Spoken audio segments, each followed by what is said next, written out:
Happy Monday. Happy St. Patrick's Day. Kicking off the week here, March 17th. Thanks for joining us today live at 9 o'clock. We're going to break down your grain markets, your livestock markets, and talk about whatever we want to, I guess. But thanks for joining us. We got grains a little firmer. Wheat's leading the charge here out of the gate.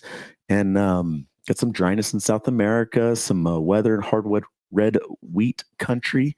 Got a lot going on geopolitically this week. Fed is meeting. Keep our eyes on that. We'll roll through some headlines here after a bit. Got Connor B in the building. Both of us back in the house talking about your markets. We'll roll through the headlines here. Let's go to your markets first and give you a shot of where things are at here out of the gate. May corn up 2.5 cents, 461. New crop at Deese corn up 2 1/4, 453 1/4. May beans down 3 3/4 at 10.12 1/4. Got that 10 handle still. Nove beans down a penny and 3/4, 10.16 1/4. Oil is firmer. Soy meal down a tick, 3.1250 on your July meal. Looking over at Chicago wheat up 10.5 cents in your May contract, 567 3/4. Looking at new crop KC wheat up 13 3/4, 613 new crop July KC wheat. Feeder cattle market firmer as well, up $1.20 on your April feeders, 282.42, March 282.70, up 72 points. Live cattle, April up 27.5 at 203.50, June at 199.57, just below $2, up 22 points. Your hog market's firmer as well, up 137 in April hogs at 88 points. May hogs are $1.80 firmer at 91 points. Crude oil is 70 points firmer, 67.88.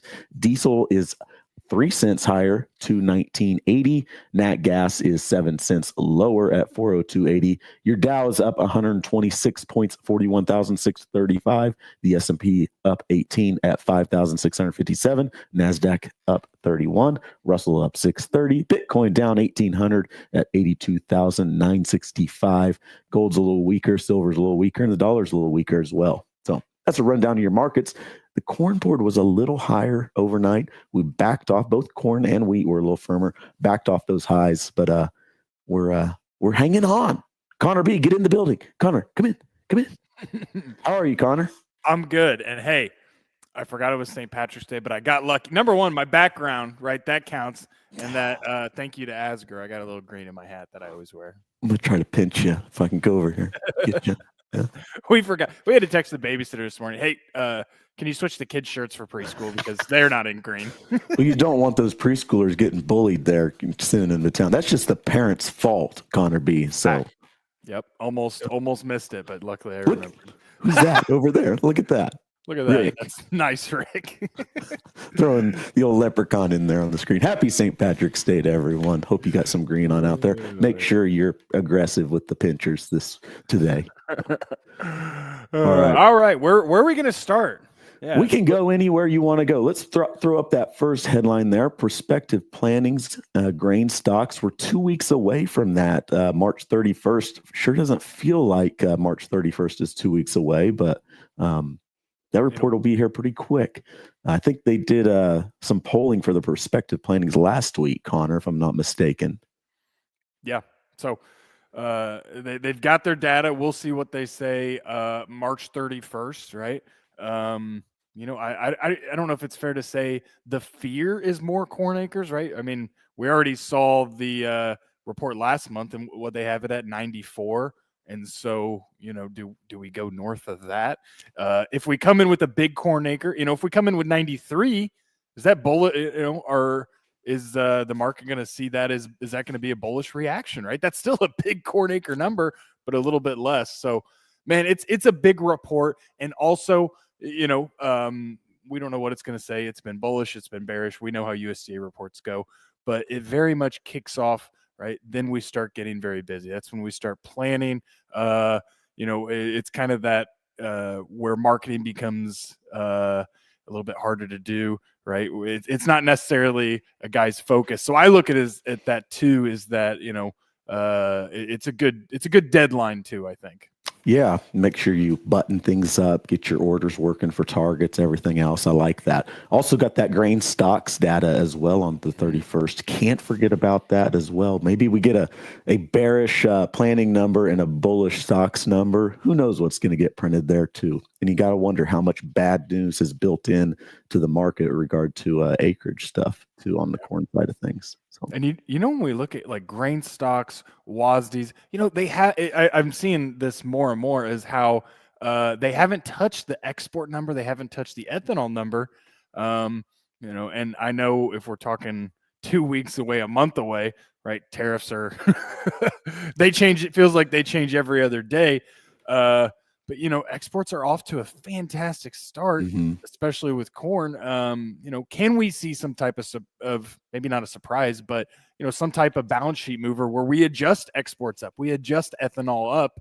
You know, it could really change things fast. But yeah, time will tell. We're also here's the other thing we're going to start debating is they're going to throw out a trend line yield, right? It's going to be above 180, and so you know, 94 million acres of corn.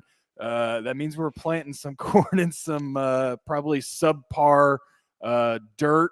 You know, can we see that trend line yield, that, you know, that mythical above 180 that we've never seen, right? I don't know. You're feeding the bulls here, I know, Connor. I know. You're feeding the bull, but you got to feed them something every once in a while too, I guess. So there's a lot of bad news built into your market. So, and we're going to talk manage money stuff here later. So keep us posted. That'll tie into your comments there about what the bulls have been up to lately or haven't been up to lately here. Yeah. So next head, Trump going to speak with Putin Tuesday. Peace in the Russia-Ukraine Black Sea area. Definitely something to keep our eyes on. Moving pieces there. Continued story on that. Keep our eyes on what goes on there. Maybe they'll get a ceasefire deal. We'll see how Zelensky reacts to, you know, if Trump sits down with Putin and gets a list of a to-do list of demands.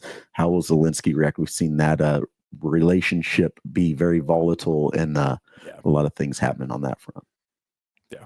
So yeah, that one's going to be interesting, especially with those two names. You just never know, but. You know, I don't know. It doesn't feel like a ceasefire is near, but you know, I guess. A lot of moving pieces there. So, Fed meeting starts tomorrow. We got interest rate decision. They gonna change rates, Connor B. I saw a report that where is that? It was the probability of no cut to federal interest rates this week is at 99%. So I don't think anyone expects any big changes or anything, right? 99% chance that they leave it alone. But as always, when we get those Fed meetings, you know, we're not expecting a rate cut, but listening to what Jay Powell says, right? The rhetoric, you know, where you know, kind of see if we can gauge their opinion of where they're going to go from here. And that's almost as important as anything. So, but 99% chance you're not going to get a rate cut, right? If you're a number one seed in the March Madness, I just saw this. If you're a number one seed, you got like a 92% chance to beat that 16 seed, right? 5 years ago, it was 100%, right? 16 seed never beat them, but yeah. So better odds if you're putting your money somewhere, right? Odds are the Fed's not going to change rates. So you're telling me there's a chance? Here we go. Hey, I saw SIU Edwardsville, right? It's a little college outside St. Louis, not far from me. There's 16 seed. I might have to, you know, if there's a 16 seed I'm rooting for, I want to see them beat. Can't remember, they're playing Houston, I think. Okay. Oh, Big 12 school too. Cool. Okay. Oh. All right. Yeah, I got to root for them Cinderella teams. Yeah, good to always like to cheer for the underdog, definitely. So. All right. Weather's in the spotlight as well here, Connor B. Second corn in Brazil needs some rainfall. We've got near to below normal rainfall kind of in the forecast here over the coming weeks. Been a driest start, I think, in 7 years. 3 inches is normal rainfall over the coming couple weeks. And there's some forecasts out there for 2 to 3.5. So maybe normal rainfall, maybe below normal, but keep your eye on South America weather. About 60% of safrinha corn has had under half of normal precip over the last month. So pay attention to that. providing some underlying support for your corn market as well. But the big story today, wheat's up 17 cents on the KC contract. We got dryness in the plains, hard red wheat country, definitely supporting wheat prices. 60% of U.S. hard red winter wheat's drier than normal the last 60 days. Forecast looks pretty bleak too through the end of March. Doesn't look like there's a whole lot on the radar for relief for us. We know April, May weather. That's the big dictator of will we get a wheat crop or not out here. So impossible to predict. We got some good stand out there. Will the April, May rains come and bail us out to make a wheat crop? We got to hope. So, but yeah. Connor, we've had I think it's like almost a 60-cent rally off the lows here over the last 2 weeks in new crop KC wheat. So worth paying attention to. We might pull the chart up later if we have time and if we don't forget about it. But I don't know. Worth paying attention to on your wheat market back above that $6 level. Definitely. And then also looking at, that safrinha corn crop, it's something like, 97% planted. I saw estimates that Brazil soybean crop is 70% harvested versus 63% last year. So they're moving right along. But hey, now the precipitation's got to come, right? They still got to grow a crop, right? Seems like we really focus on the planting delays when we talk about Brazil, right? We in the fall we talk about their soybean planted, then we're talking about that safrinha corn crop. They still need the rains to come, to see that crop, materialize. And so I saw another stat. I'm probably going to butcher this because I don't have it pulled up, but it was, old crop corn in Brazil is at like a 2-year high, right? They're, very short on, last year's stocks, right? And planting this crop, we kind of got a window, but something, it was like 3-year highs. I wonder if I could find that. Interesting. Well, and U.S. is kind of the number one game in town with world corn supply right now for the whole world. I think Argentina may enter the market here pretty quick, but U.S. corn has a story, Connor B. Absolutely. Yeah, absolutely. So good stuff. I'm not gonna be able to find it. Just take my word for it. Okay. We'll just believe you. Okay. There you go. All right. Where are we going to now? You want to talk, a little cattle, then we could wrap it up with, we saw that COT report Friday. We could talk managed money, but talk our funds last. Yep. And then maybe a wheat chart at the end too, real quick. Okay. But let's talk about cattle and the meat exports. Yep. I was going to say, pop it up, Rick. Sorry. So outlook for U.S. meat exports is uncertain, right? We had a 2020 deal that allowed nearly 1,000 U.S. meat plants to ship meat to China. And that went away over the weekend, right? I think, was it naturally just expire? Or was it a canceled type thing? I think they expired is how I understood it, but I'm kind of vague on some of the details there. But to me, this is a really big deal for pork. China has become a pretty important piece of the beef puzzle over the last few years since that 2020 timeframe. That market's been important for exports on the U.S. front. But when you have really, really high priced U.S. beef because of our fundamental situation, you're naturally going to price yourself out of the market a little bit. They're going to look to other suppliers like Australia because they're on the opposite end of the cattle cycle as us. But I think it's a huge piece for pork out there. So definitely a headline that catches your attention. It's important, but how important it is, I don't know. The domestic U.S. consumption of beef, to me, is one of the things that's a really shining light, just resilient consumer demand for meat. We've seen the choice cut out here rally 11 consecutive week-on-week gains. We're just continue to find some stability in that demand. Slaughter pace has picked up a little bit on the fed cattle deal as well. And you got a higher cutout. Maybe domestic demand is better than expected out here. So keep your eyes on that. Friday, Tony Dunkard, what was that? Pop that up again. Meat deal expired. Okay. Yeah. Good comment. Thanks for confirming. She might have got a title for us right there. There we go. True that. Thanks, Tony D. Yeah. But Connor, bright light here. Friday, we posted new record high in your feeder cattle index, 282.72. Fantastic print there on your feeder cattle index. Remember, that's the 12 area 7-day rolling average of cash auction data out there, compiled by the government, posted. It's what your futures settle to, what your options settle to. It's what LRP on the feeder cattle LRP, what all those products settle to. We got a perfect storm in the cattle business right now. We got wheat pasture cattle coming off. We got the Packer bumping bids. They were up $6 last week on the cash fat trade, back above $2, $2.03 in the South, jumped from $1.97 the week prior. You got the cutout recovering, cash is higher.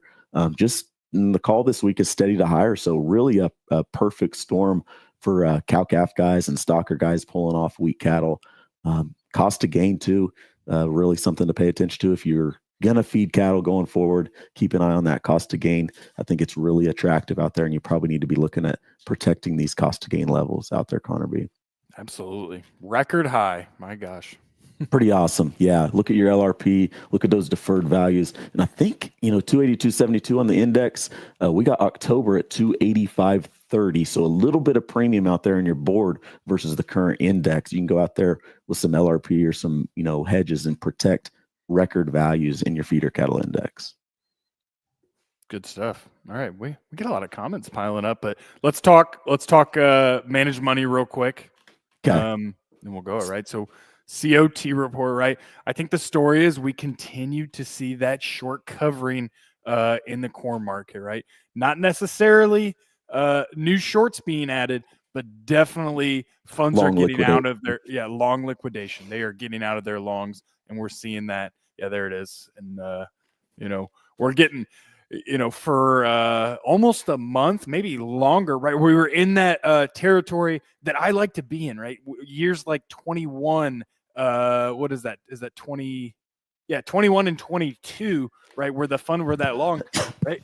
We liked the corn price in 21 and 22. I know I did. Now we're getting a little bit more grounded, right? We're seeing the sell off, and it's pretty steep when you look at that too.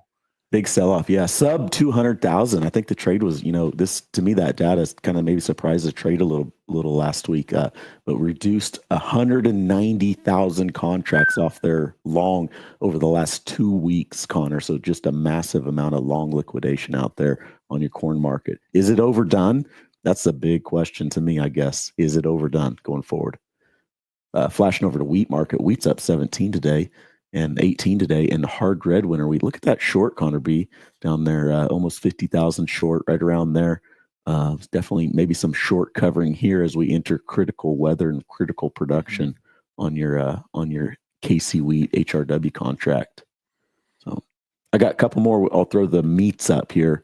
Yeah. Look at the combined feeder cattle, lean hogs, and live cattle seen a liquidation on the front, primarily in lean hogs and live cattle, long liquidation. As we switch over and look at just the feeder side of things, only 30,000 net long on the feeders versus your hundreds of thousand on the lives and lean hogs, but still just unprecedented, right? Right, you're right. In Brazil, you didn't see the big sell-off. You look at a live and a lean hog, and they dipped, and the feeders have not dipped out there, Connor B. Could you pull up the corn chart again? Yeah, throw that back up. Yeah. And so when you look at it, right, when the first thing whenever I look at fund positioning, right, is there's no, it's very much every year is different, right? There's nothing that says when they're this long, then they got to go short, or they're this short, they got to go long. But typically, I think you want to see the funds start buying when we get a little bit scared of the weather, right? Crops in the ground. That's coming up, but does that have to happen? Not at all, right? We could easily see the sell-off going into that, but yeah, interesting. You bridged into this. I'm gonna see if I can load it up real quick. It's perfect. Shared this out. Got this from Paul Dubrovik, Nate Mangold here this morning, looking at that corn seasonal tendency, and ties into your comment there of you would hope there's an April, May, June rally, right? We've seen it some years in that 5-year, but what stands out to me, Connor B, is if we raise a crop, there's a cliff in June timeframe when we know we have a crop and we validate and confirm that, where arguably today's price might be better than what we see August, September, October, November in the fall.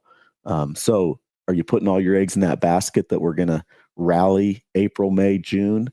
Or are you going out there and protecting and defending today's levels because they may be better than the fall price? Right. And that's why, you and I, advanced trading rate, that's why we're hedgers, is because we got to defend against that cliff, right? It's a 5-year average. It's easy to see. Everyone knows the seasonals, right? When's the best time to sell corn the past 20 years? It's May, June, July. The only issue is that I love to say seasonals work until they don't. Because when the high's not put in May, June, July, right, we have that short crop. They're really not put in May, June, July. We see a big rally. And so, you got to hedge against that drop, right? We're going to see it, but also, are you ready for, any type of that late summer rally into fall as well? So, Right. Yep. Good comment. Say that again, Connor B. I love what you said. What did you say there? which one? Seasonals work until they don't? Yes, that's the one. Yeah. They work until they don't. I remember, it was think 17, 18, 19, right? Where it felt like we got a 2-week window to sell $4 corn at the elevator, right? And then it was gone. Then we dropped, it was a very consistent, we saw the same thing, 16, 17, 18, even 19 kind of stood out because we were so late planting. But really, at the end of the day, it was kind of the same thing. And that there were so many, you'd go to a meeting and, crop insurance, whoever would say, here's where we need to, you need to sell 80% of your production or whatever. And then crop insurance is going to kick in if we get that drop, right? And so 21, 22, right? That narrative was kind of muted because it didn't really work out. And so, I'm always, you got to be ready for it, right? You got to be ready for that May, June, July. It's the best time to pivot. It's it's a good time to get sales on the books, but you got to be ready for the opposite too. So nice. Yeah. Yep. Definitely. And what works in a bearish year doesn't work in a bullish year. What works in a bullish year doesn't work in a bearish year. How can you have a strategy that works well across multiple types of market and supply demand environments? Right. All right. We'll jump to comments here, but first I want to throw up this wheat chart before we go there. Yeah. Can we do that? Yeah. Okay. Let's look at that. All right, this is July new crop KC wheat. Look at that move today. Broke above the 200-day moving average, that red line spiking up there. Still below that 650 level that we saw, mid-month, 1st of February. Keep your eyes on that level. But if a guy wants to get real optimistic, Connor B, do I dare? Do I dare? Oh boy, look at that. 750, 760 that we saw last May. Those are some of the best sales that got on the books out there, were stuff done almost 14 months ago at this point. So keep your eyes on that. And to that point, Connor B, to that point, I'm going to get this out of here. How do I get, I need to stop driving, let Rick drive. To that point, pay attention to July 26 crop. If you're looking at 25 right now, 25 KC wheat, look out there at 26 KC wheat, 665 on the board. Keep your eyes out there a little further out. So, yeah. All right. All right. Comments? Do some comments here. All right. Yep. We'll just go down the line. A lot of good ones here. Tractors rolling late last week in Western Illinois with field work and some anhydrous going on. Grain trucks rolling hard as well. Spring activities ramping up in Western Illinois, wearing green. Good stuff. Yeah, a ton. Central Illinois was the same. I was up north and drove down. And Northern Illinois, I didn't see a lot. But also I was driving with a car full of kids. Maybe I wasn't paying attention. You got south of Bloomington, and it was anhydrous. You saw sprayers. I didn't see any planters rolling. I've heard of some beans going in the ground. Heard of corn. I mean, someone said this, people have told me, but I haven't seen it with my own eyes. But yeah, it's a lot of activity. We had rain here Friday, and then there's rain in the forecast again. So I got to think the field work's going to be a little muted for this week, but time will tell. I thought you guys were in the middle of a drought like a week ago, and now you got rain. It's too wet for field work. Come on, Connor P. You're going to piss off all of us Western Kansas guys, okay? Careful.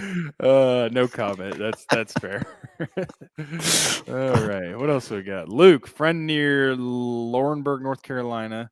They put in some 96-day corn on Friday. We're at least 2 weeks away near me. 96-day corn. Okay. Yeah. Good deal. All right. Good deal. Keep us posted. Let us know when you start rolling, Luke. Mm-hmm. With Doge cutting back all this helicopter money, may also cut back the chances of inflation. Okay. Inflation always helps the commodity market, even though inflation sucks. just a theory. Interesting. Yep. Yeah. Yeah. Watch the dollar. Watch all those little pieces of the puzzle out there. Good stuff. Good stuff. Yep. Farmers. We benefit from inflation until we don't. That's a fair comment too. Starting to catch up to us a little bit here on the input side of things, maybe. Yeah.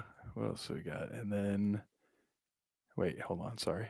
Russ says beef manufacturing at a record pace at our factory in Iowa. Good to see. Which is very interesting, as packer margins are very, very rough right now. They ain't making much money. And I'm not going to cry over a packer not making any money, but we've got expansion of a couple plants out there where we're adding that facility in Iowa. We're adding one in Nebraska, and we've got a couple more on the horizon. If you're not making money, at some point, somebody's going to shut a facility down. And where is that going to be at? So very interesting stuff going on that front, Russ. Yeah. Here we go. Straight drought in southeast Nebraska. We need some rain. Drought monitors. I mean, is it southeast Nebraska is about as dry as anywhere? Is that right? Yeah, we might even have that in there here. This is March 11th drought monitor. So yeah, definitely Nebraska has definitely in the darker shade of drought there. It looks like the Panhandle back there, though, really rough shape. That's what I was thinking. Yeah, Panhandle, but all of Nebraska, South Dakota, Minnesota, and then a good part of Iowa is where the dry parts are. And so, have to check my notes, but I think they grow a lot of corn in that area. So something to pay attention to. But right, drought monitor March 17th. Is it indicative of what the final yield's going to be? I say no. But we do need some moisture. Agree. So. Yep.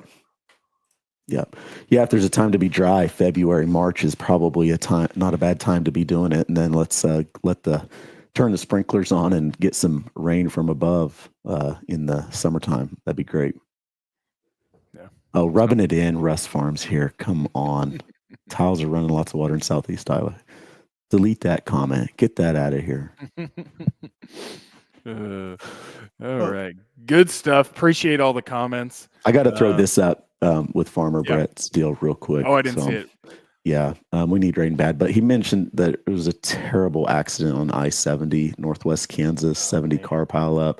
Lost 8 people out here in Northwest Kansas. The dust was blowing, and just worst nightmare of situations out there. So thoughts and prayers and hearts go out to all those people involved out there. It's just terrible situation. So it was nasty wind gusts Friday afternoon and evening out here in western Kansas. And yeah, definitely hearts go out to those affected. Man, yeah. Terrible. Yeah, but hate to end on that note. So, but happy St. Patrick's Day, and lots going on this week in your markets. The Fed rate decision, geopolitical stuff, and watching weather too. South America weather in your plains and across the heart of the Corn Belt. Thanks for joining us here today. You got anything else, Connor B, that we need to run through? No, it'd be nice. We got wheat and corn celebrating St. Patrick's Day. It'd be nice if beans got the memo, right? If something needs pinched, it's the soybean market. It'd be nice to catch it a little bit, but so no, that's it. Everyone have a great day, and I'm sure we'll be back here tomorrow. Yep. Thanks for joining us. We'll get out of here. I'll click the button. See you guys tomorrow. See ya.